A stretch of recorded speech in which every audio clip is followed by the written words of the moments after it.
বিএনপির আন্তর্জাতিক বিষয়ক সহ সম্পাদক ব্যারিস্টার রুমিন ফারহানা। ব্যারিস্টার রুমিন ফারহানা আমাদের সাথে যুক্ত হয়েছেন। ব্যারিস্টার রুমিন ফারহানা আমাদের সাথে বোধহয় তার নির্বাচনী এলাকা ব্রাহ্মণবাড়িয়া থেকে যুক্ত হয়েছেন। ব্রাহ্মণবাড়িয়া থেকে আমি জানি, নির্বাচনী এলাকা থেকেই কিনা। ব্যারিস্টার রুমিন ফারহানা, আপনার এই ব্যস্ততার মধ্যে আপনি আমাদের সাথে সংযুক্ত হয়েছেন, সেজন্য আমাদের ধন্যবাদ, শুভেচ্ছা এবং কৃতজ্ঞতা জানবেন। আমাদের সঙ্গে আরও থাকছেন জনাব মির্জা ফখরুল ইসলাম আলমগীর, নামেই যার পরিচয়। আলাদা করে তার সম্পর্কে শুধু এটুকুই বলার আছে, গত 15 বছরে শেখ হাসিনা সরকারের সময় তিনি বারবার জেল খেটেছেন। বারবার তাকে বিভিন্নভাবে আমি এই অনুষ্ঠান শুরুর আগে দেখছিলাম যে অন্তত 7, 8, 9, 10 বার তো তিনি জেল খেটেছেনই। যদি সময়ের হিসাবেও বলি সেটি 2 বছর, অন্তত তার বেশিও হতে পারে। সেই সময়ের মধ্যেও তিনি বিএনপিকে ধরে রেখেছিলেন, বাংলাদেশ জাতীয়তাবাদী দলকে তিনি ধরে রেখেছেন, নেতৃত্ব দিয়েছেন, বিভিন্ন সময় বিভিন্ন গুরুত্বপূর্ণ সিদ্ধান্ত দিয়েছেন, সামনে থেকে নেতৃত্ব দিয়েছেন। মির্জা ফখরুল ইসলাম আলমগীর, যাকে আমরা একজন পরিচ্ছন্ন রাজনীতিবিদ হিসেবে জানি, তাকে আজকের অনুষ্ঠানে পেয়ে আমরা স্বাগত জানাই। আপনাকে আন্তরিক কৃতজ্ঞতা জানাই যেন মির্জা ফখরুল ইসলাম আলমগীর, আপনি আমাদেরকে সময় দিয়েছেন এবং আমাদের সাথে যুক্ত হয়েছেন। আপনাকেও ধন্যবাদ যে আপনি আমাকে ডেকেছেন। আপনার সঙ্গে কথা বলতে এমনি আমার ভালো লাগে। Thank you so much. আমি আমি আমি আমি যে প্রশ্নটি করতে চাই সেই প্রশ্নটি হচ্ছে যে অনেকের, মানে শুরুর প্রশ্নটি সেটি অনেকের প্রশ্ন, আমাদের আসলে অনেকগুলি প্রশ্ন আছে আপনার কাছে।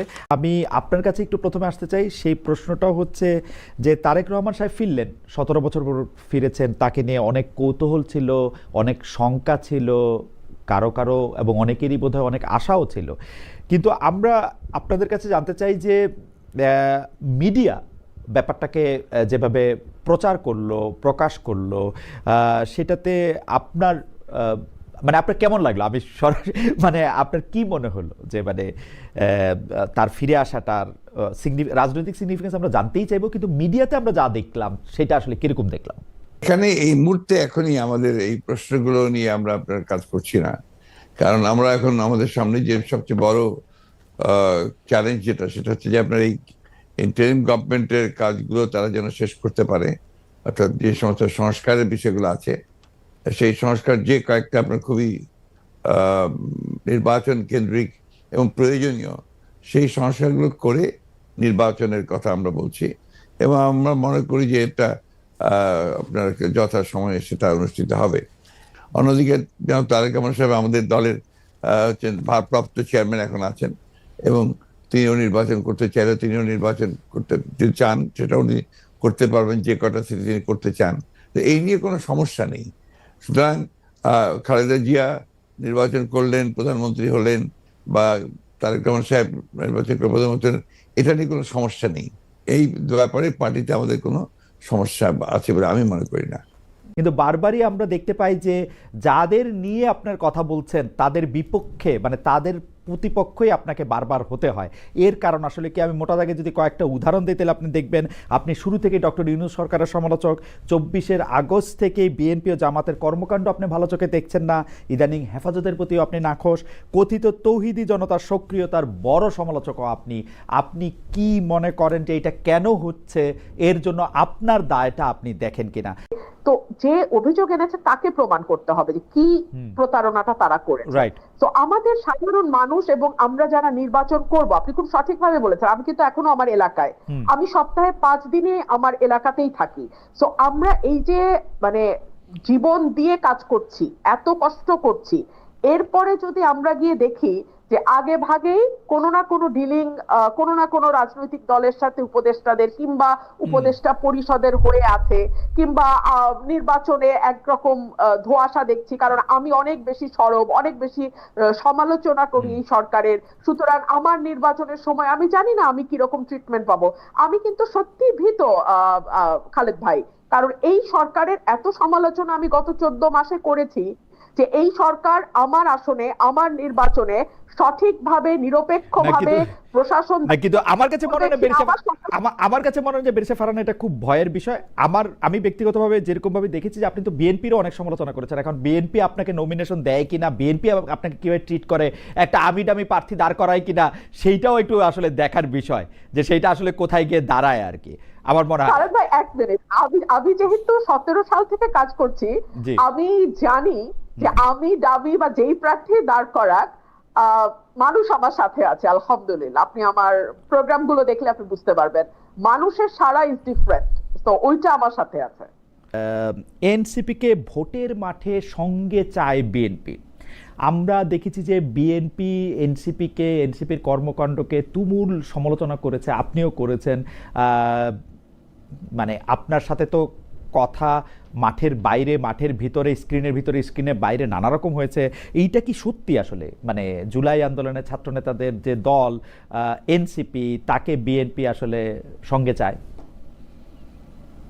আমার কাছে ঠিক তথ্যটা নেই, আমি জানি না বিএনপি এনসিপির সঙ্গে জোট করার কথা ভাবছে কিনা। তবে বহুদিন আগে বিএনপি একটা অবস্থান পরিষ্কার করেছিল যে জামাতের সাথে জোট হবে না, এর বাইরে অন্য যে কোনো পলিটিক্যাল পার্টির সঙ্গে বিএনপি জোট করতে পারে। তবে এখানে আরো একটা কথা আমি বিনয়ের সাথে বলি, আমাদের গণতন্ত্র মঞ্চের সঙ্গে আমাদের এক ধরনের অ্যালায়েন্স আছে। গণতন্ত্র মঞ্চ আমাদের সঙ্গে গত 7-8 বছর ধরে মাঠে ছিল, একই সঙ্গে 12 দলীয় জোটও কিন্তু এখনো আছে বিএনপির সাথে। তো এতগুলো পলিটিক্যাল পার্টির সঙ্গে জোট করার পরে আবার নতুন করে এনসিপির সঙ্গে হবে কিনা এই ব্যাপারে আমার কাছে কোনো ব্যক্তিগত তথ্য আমি জানি না। নিউজটা পড়ে আমি যা বুঝলাম, নিউজটা একেবারেই মানে গরম যাকে বলে ওভেন ফ্রেশ। সেটাতে বলা হইতেছে বিএনপি আসলে এনসিপির কাছে টানতে চায়, জামায়াত থেকে যাতে দূরে রাখা যায়, মানে জামায়াতের সাথে যেন না যেতে পারে। এই ব্যাপারে কি আপনি দুইটা লাইন বলবেন? দেখুন, ভোটে তো এখনো 3-4 মাস বাকি আছে, তো এই সময়টা ভীষণ ক্রুশিয়াল। অনেক দলের সাথে অনেক দলের জোট হবে, আবার অনেক দলের সাথে জোট যেটা আছে সেটা হয়তো কিছুটা আলগাও হয়ে যেতে পারে। তো এখনই এই ব্যাপারে মন্তব্য করা কঠিন। ভোটের হিসাব নিকাশ, ভোটের পরিসংখ্যান ইত্যাদি সকল কিছু বিবেচনায় নিয়েই রাজনৈতিক দলগুলো তাদের দাবার গুটি সাজাবে, এইটুকু আমি বলতে পারি। না, তাহলে আমার এই কথা আপনি লিখে রাখেন, বিএনপি তাহলে ইলেকশনও পাস করবে না। I have raised my case. Khaled ভাই, এটা হচ্ছে গায়ের জোরে। হ্যাঁ, যখন আমাদের কোনো মামলা দুর্বল থাকে আমরা তখন গলার স্বরটা চেষ্টা করি উঁচুতে উঠিয়ে দিতে, সো দ্যাট আমরা গায়ের জোরে একটা কেস প্রুভ করে ফেলতে পারি। লয়াররা এটা করে অনেক সময়। আপনার কথা আমার কাছে সেরকম মনে হয়েছে। আচ্ছা, আপনি বলেন, পুলিশ প্রশাসন থেকে শুরু করে যারা দায়িত্ব পালনরত অবস্থায় আছে তারা এই সরকারের অধীনে কাজ করে, তাদের বেতন ভাতা সবকিছু আসে এই সরকারের কাছ থেকে। 1, 2 হচ্ছে তারা যদি দায়িত্বে অবহেলা করে কিংবা তারা কোনো অন্য দলের ইশারায় দায়িত্ব পালন থেকে বিরত থাকে, তখন তাদের বিরুদ্ধে শাস্তিমূলক ব্যবস্থা নেওয়ার এখতিয়ার কেবলমাত্র এই সরকার রাখে। এবং এই সব কাজ করার জন্য আমরা 5.5 থেকে 6 লাখ কোটি টাকা দিয়ে একটা সরকার পুষতেছি। হ্যাঁ, একটা মোটা ছোটা সরকার আমরা পুষি। এই যে তারা একবার বিদেশে যায় লট বহর নিয়ে, তার পিছনে রাষ্ট্রের কোটি কোটি কোটি টাকা খরচ হয়, সেগুলা কিন্তু তাদের এই দায়িত্বগুলা যাতে তারা সুষ্ঠুভাবে পালন করতে পারে সেইটার কারণেই তাদেরকে ওই জায়গায় বসানো হয়েছে। যেটা সুযোগ সুবিধা ভোগ করে তারা বিদেশে ট্রিটমেন্ট নেয়, বিদেশে ঘুরতে যায়, বিদেশে লট বহর নিয়ে জাতিসংঘে গিয়ে উঠে, ইত্যাদি ইত্যাদি ইত্যাদি। তো এগুলা করবার পরে তারা আইন শৃঙ্খলা ঠিক করতে পারবে না, তারা মানুষের জনমনে স্বস্তি আনতে পারবে না, তারা আওয়ামী লীগের মিছিল সমাবেশ বন্ধ করতে পারবে না, তারা মাজার ভাঙা বন্ধ করতে পারবে না, তারা নারীদের উপরে হয়ে যাওয়া মরাল পুলিশিং তো বন্ধ করে দূরেই থাক। আমি জাস্ট একটা উদাহরণ দেই, থানার থেকে মরাল পুলিশিং করা এক ব্যক্তিকে ফুলের মালা দিয়ে বাইর করে নিয়ে আসা হয়েছে, আপনি তো জানেন তাই না? আপনি তো জানেন যে কিভাবে লম্বা চুল দাড়ি রাস্তায় ফেলে জোর জবরদস্তি করে কাটা হয়েছে। এগুলা মিডিয়াতে বড় বড় করে না আসা পর্যন্ত আমি বেঁচে পারে না। আমি কেন, আপনি আমাকে গলার আওয়াজ বড় করে বলা, লয়ার ইত্যাদি নানা রকম কথা বললেন, এগুলির আমি গালি হিসাবেই নিলাম। কিন্তু ঘটনা হচ্ছে যে আপনি যত বড় গলায়, আপনার কাছে আমি আবার আসবো, আপনি যত বড় গলায় প্রত্যেকটা শোতে এগুলি নিয়ে কথা বলেন, বিএনপি থেকে এর কি প্রতিবাদ জানানো হয়েছে? 400 মাজার ভাঙার একটা প্রেস রিলিজ দেওয়া ছাড়া। আমি আপনাকে বলি, মানুষের চুল কাটার আপনি বলেন বিএনপির কোন জায়গায় স্থানীয়ভাবে এগুলি প্রতিরোধ করা হয়েছে? আপনি বলেন কোন অন্যায়টা, আপনি যতগুলি অন্যায়ের কথা যতবার করে বলেন, আপনি বলেন কোন জায়গা থেকে বিএনপিকে বলা হয়েছে আর একবার যদি এই কথা বলা হয়, এটা করা হয়, আমরা এটাকে ধূলিসাৎ করব? আপনি তো দেখি নাই বিএনপির পজিশন। খালেদ ভাই, আমার যতদূর মনে পড়ে আপনার একটা শোতে হাসনাত আব্দুল্লাহকে আপনি বলছিলেন রাস্তায় পিচ দেওয়া হইতেছে কি হয় নাই এটা দেখার দায়িত্ব কি আপনার? না, ঠিক রাইট, ঠিক সেরকমই তার উপরে যদি কোনো ফৌজদারি অপরাধ ঘটে সেইটা বন্ধ করার দায়িত্ব বিএনপি না ফৌজদারি অপরাধ বন্ধ করার দায়িত্ব আপনিও কিন্তু ফৌজদারি অপরাধ বন্ধ করার দায়িত্ব নিতেছেন না বেরিসা ফারহানা। আপনি যেটা করতেছেন, আপনি এটা প্রতিবাদ জানাচ্ছেন প্রতিটা জায়গায়, আপনি এটা বলতেছেন। আমার প্রশ্ন হচ্ছে আরে আমার আপনি বিএনপি কে নিয়ে আমি কেমনে বুঝবো? 2 দিন পরে ফজলুর রহমান সাহেবের কি বিএনপি ছিল? 2 দিন আগে পরে তো দেখবো যে ওরে বাদ দিয়ে দিছে। আপনি বাদ দিয়ে দিলেই তো আপনি বিএনপি না।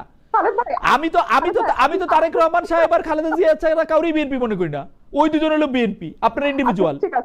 ঠিক আছে তাহলে আপনার বয়ান অনুযায়ী তারেক রহমান এবং দেশনেত্রী বেগম খালেদা জিয়াকে এই অপরাধগুলোর প্রতিবাদ করতে হবে, প্রতিবাদ করে যেতে হবে, নির্দেশনা দিতে হবে যে সামাজিকভাবে এগুলিকে প্রতিরোধ করার জন্য, যেটা আমি দেখি নাই।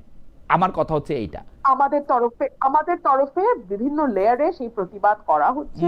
বিভিন্ন লেয়ারে আমরা যখনই কথা বলছি, শুধু আমি না তো, আমার সঙ্গে টক শোতে অন্যান্য যারা পার্টিসিপেন্ট যান বিএনপি কে রিপ্রেজেন্ট করেন, প্রত্যেকে কনডেম করছেন। কোনো লাভ কি হচ্ছে?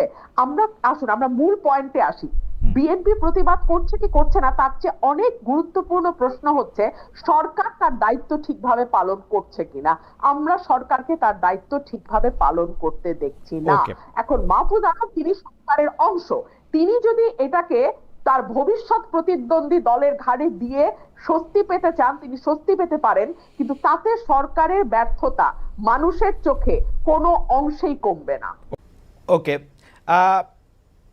গত 15 বছরে আওয়ামী লীগের শাসনকে যে ফেসিবাদী বলা হচ্ছে এবং তার যে পালিয়ে যাওয়াটা, যেটি আসলে আপনি এখন বর্ণনাও করলেন, দুর্নীতি, তারপরে নানা ধরনের নানা কারণে, কিন্তু তার পেছনে আপনাদের আমলে যে 20 বছর আগে 21 আগস্টে গ্রেনেড হামলা, বিচারকদের বয়স বাড়িয়ে তত্ত্বাবধায়ক সরকারকে প্রশ্নবিদ্ধ করার মাধ্যমে শেখ হাসিনাকে কর্তৃত্ববাদী শাসনের দিকে নিয়ে যাওয়া, এ নিয়েও আসলে নানা ধরনের আলোচনা আছে। এই দুটি ঘটনা যদি হাইন্ডসাইট আপনি একটু দেখেন, যে মানে যেগুলি হচ্ছে ক্রাইমের ঘটনা, অর্থাৎ হচ্ছে 21 আগস্টের গ্রেনেড হামলা, 10 ট্রাক অস্ত্র, আবার অন্যদিকে তত্ত্বাবধায়ক সরকার ব্যবস্থাটাকে একটা এরকম জায়গায় নিয়ে যাওয়া, এই দুটিকে আপনার মূল্যায়ন আমরা একটু শুনতে চাই। যে দুটি আপনার 21 আগস্টের যে ঘটনা, এই ঘটনার সঙ্গে বিএনপিকে জড়িত করা এবং বিশেষ করে তারেক রহমান সাহেবকে জড়িত করা, এটা পুরোপুরি ভাবেই রাজনৈতিক উদ্দেশ্য প্রণোদিত। এটা কোনো মতেই বিএনপি এর সঙ্গে জড়িত তো নয়ই, বরঞ্চ আমি মনে করি যারা বিএনপিকে শত্রু হিসেবে চেনে তারা জড়িত। এবং এখানে বেনিফিশিয়ারি কারা হয়েছে সেই বিষয়টা আমাদেরকে অবশ্যই লক্ষ্য রাখতে হবে। 21 আগস্টের হয়তো মামলায় who was the beneficiary was Awami League. কারণ বিএনপি ক্ষমতায় থেকে সে এমন কোনো ঘটনা ঘটাবে কেন যে ঘটনাটা তার বিপক্ষে যাবে? এটা গেল 1 নম্বর।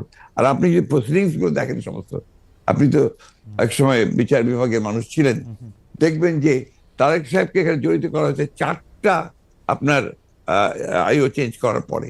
সর্বশেষ যে আইও নিয়ে আসা হয়েছে সে হচ্ছে আওয়ামী লীগ দলীয় ভুক্ত কাহার এখন যে আপনার নিজে থেকেই তাদের নির্দেশে সে এই চার্জশিটটা করেছে, যেটা কোনো সম্পর্ক নেই।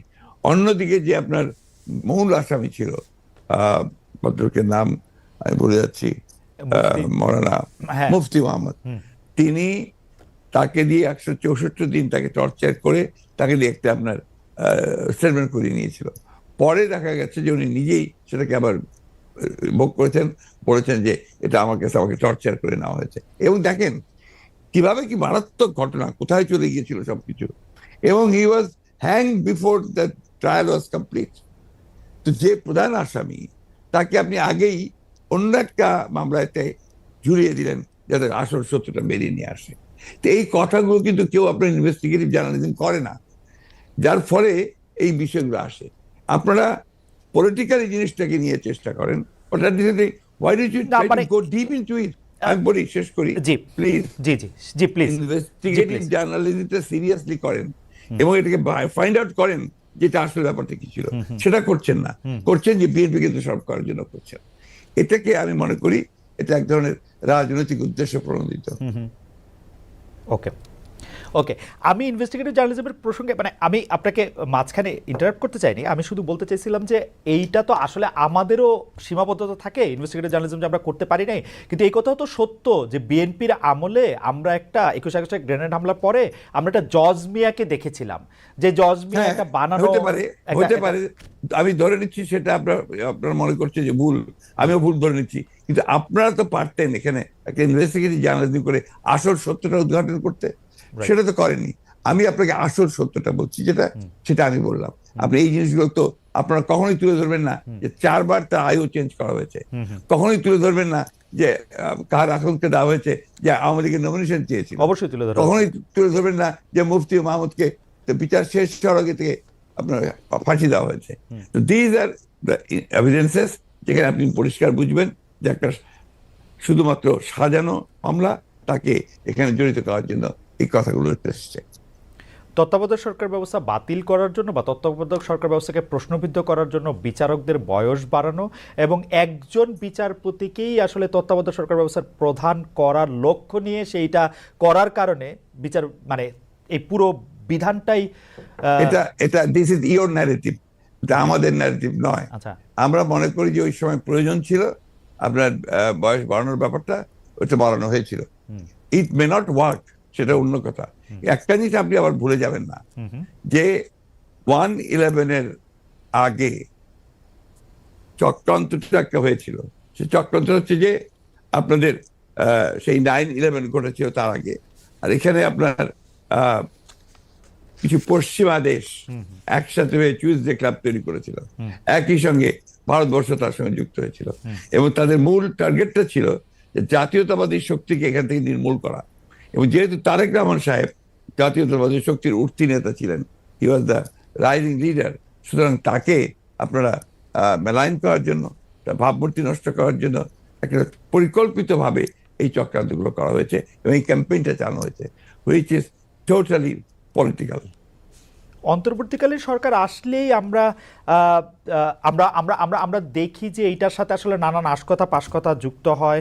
আপনি যেটিকে আন্তর্জাতিক চক্রান্তের কথা আগের সরকার মানে 2007 সালে সরকার বললেন, এবার অন্তর্বর্তীকালীন সরকারের আগমনটাও কি আপনার কাছে একটা চক্রান্তের বিষয় বলে মনে হয়? কারণ আমরা দেখি যে প্রশ্নই উঠতে পারে না, কারণ আমরা দেখি যে এবারকার অন্তর্বর্তী সরকারের যে আগমন, এটা একটা জনগণ ছাত্রদের একটা সম্মিলিত আপনার আন্দোলন, একটা আপনার অভ্যুত্থানের ফলে। এখানে আপনি চক্রান্ত দেখছেন কোথায়? আমি এটাকে দেখছি যে এটা একটা বাংলাদেশের জনগণের একটা পুরোপুরিভাবে একটা বিপ্লবের আকাঙ্ক্ষা থেকে এটা এসেছে, এবং সেখান থেকে এসেছে যে they want to get rid of this fascist government, Hasina government, murderer. তার বিরুদ্ধে আজকে আপনার জনগণ ফুঁসে ওঠে। আপনি চিন্তা করে দেখেন, আপনি তো দেশে ছিলেন না, সেই সময় যদি দেশে থাকতেন তাহলে দেখতেন শিশু, নারী, বৃদ্ধ কেউ ঘরে ছিল না, সব বেরিয়ে পড়েছিল। কারণ এই ফ্যাসিস্ট আমেরিকার হাতে প্রায় শত শত হাজার হাজার ছেলে মেয়েরা নিহত হয়েছে, হত্যা করেছে। না, দেশে না থাকলেও আমি আসলে এই খবরগুলি সবসময় দেখছিলাম আমার নিজস্ব সোর্স থেকে, আমাদের লোকজন। এখন তো আমি মনে করি যে আমাদের সকলের উচিত, যারা আমরা দেশকে ভালোবাসি, গণতন্ত্রে বিশ্বাস করি, আমাদের এই বিষয়গুলোকে হাইলাইট করা। আমরা ফ্যাসিস্টদের যে বয়ান, যে বক্তব্য, সেই বক্তব্য যেন ফিরে না যায়। অবশ্যই আপনি যে প্রশ্নগুলো আনলেন, এর সবই হচ্ছে আপনার ফ্যাসিস্টদের বক্তব্য। ওকে, আমি ওই সময়কার কথায় আমি আপনার কথায় একমত যে এই বয়ানগুলি আওয়ামী লীগ আসলে গত 15 বছর ধরে বিভিন্নভাবে বিভিন্ন মাধ্যমে এটি দিতে চেষ্টা করেছে। আমরাও আপনার মাধ্যমেই বা বিএনপির শীর্ষ নেতৃবৃন্দের মাধ্যমে সেটি আসলে আপনাদের অবস্থান জানতে চেয়েছি, আপনারা কনসিস্টেন্টলি আপনাদের অবস্থান জানিয়েছেন। আমি এই সময়কার কথায় আসি।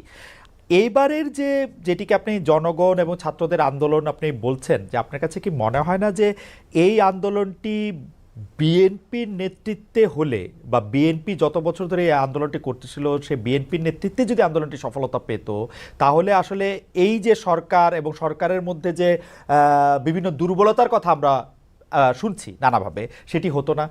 আবার অন্যভাবে প্রশ্ন করলে, যে এই আন্দোলনটিতে যে বিএনপি নেতৃত্ব দিয়ে সফল হতে পারল না, সেইটাকে আপনি কিভাবে মূল্যায়ন করেন? দুটো জিনিস। একটা হচ্ছে যে এখানে আপনার বিএনপি নেতৃত্বে হলে অনেক ভালো হতো, বিএনপি নেতৃত্বে হয়নি এ কথাটা বলছেন কেন? বিএনপি তো এর মধ্যে শেষ দিন পর্যন্ত, শেষ মুহূর্ত পর্যন্ত ছিল এই আন্দোলনে। এই ছাত্র জনতার আন্দোলন শুরু হয়েছে 2 মাস হলো, তার আগে তো আমরা মাঠে, এবং আমরাই আপনার মাঠেছি, আমরা জেলে গেছি, আমাদের 60 লক্ষ লোকের বিরুদ্ধে মামলা হয়েছে, আমাদের 700-এর উপরে মানুষ আপনার গুম হয়ে গেছে, ইলিয়াস আলী সহ। এইটা তো আমরা, আমাদের 15 বছর ধরে এটা চলছে, এবং অকথ্য অত্যাচার নির্যাতন আমাদেরকে সহ্য করতে হয়েছে। এবং ছাত্ররা যখন এসছে তখন আপনার তারা যে প্রথমে কোটা আন্দোলন, তারপরে সেই হত্যা, পরে সাথে সাথে তারা আপনার এক দফা আন্দোলনে গেছে। We have given total support to them. আপনি সেই সময়কার পত্রিকাগুলো দেখুন, আমার বক্তব্যগুলো দেখুন।